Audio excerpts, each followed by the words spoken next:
మీరు HMDA permission ఉందని plots కొనడానికి సిద్ధపడుతున్నారా? అయితే హెచ్ఎండిఏ పర్మిషన్ ఉన్నా, రేరా అప్రూవల్ ఉన్నా, అన్ని డెవలప్మెంట్ ఎక్సలెంట్ క్వాలిటీతో చేసినా సరే అప్రిషియేషన్ రావాలంటే మాత్రం మెయిన్లీ లొకేషన్ అనేది చాలా ఇంపార్టెంట్. సో ఈ లొకేషన్ దృష్టిలో పెట్టుకుంటే మీరు 100% సక్సెస్ అవుతారు. అలాగని మీరు తెలివిగా ఒక ఇన్వెస్ట్మెంట్ కోసం చూస్తూ ఉంటుంటే కనుక ఖచ్చితంగా మా వెంచర్ మీకు 100% సూట్ అవుతుంది. ఇప్పుడు నేను చెప్పిన మాటలు మీరు ఖచ్చితంగా అలా ఉన్నాయో లేవో మీరు లైవ్లో వచ్చి కూడా చూసుకోవచ్చు. సో మా వెంచర్ వచ్చేసి మీకు హై రోడ్ కనెక్టివిటీ, అంటే సాగర్ రోడ్ నుంచి ఇటు విజయవాడ హైవే వరకు కనెక్టివిటీ రోడ్స్ మధ్యలో ఉంది. ఎటువంటి ఇబ్బంది లేదు, బస్ ఫెసిలిటీ ఉంది, దాంతోపాటు 100 ఫీట్ రోడ్ ఉంది.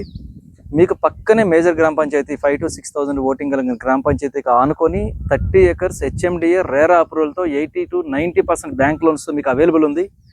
సో ఫ్రెండ్స్, మీరు కానీ ఒక మంచి ఇన్వెస్ట్మెంట్ చూస్తే కనుక ఖచ్చితంగా మా వెంచర్ని కన్సల్ట్ చేయండి. స్క్రీన్ పైన కనిపిస్తున్న మా నెంబర్కి కాల్ చేసి కాంటాక్ట్ చేయండి. Thank you.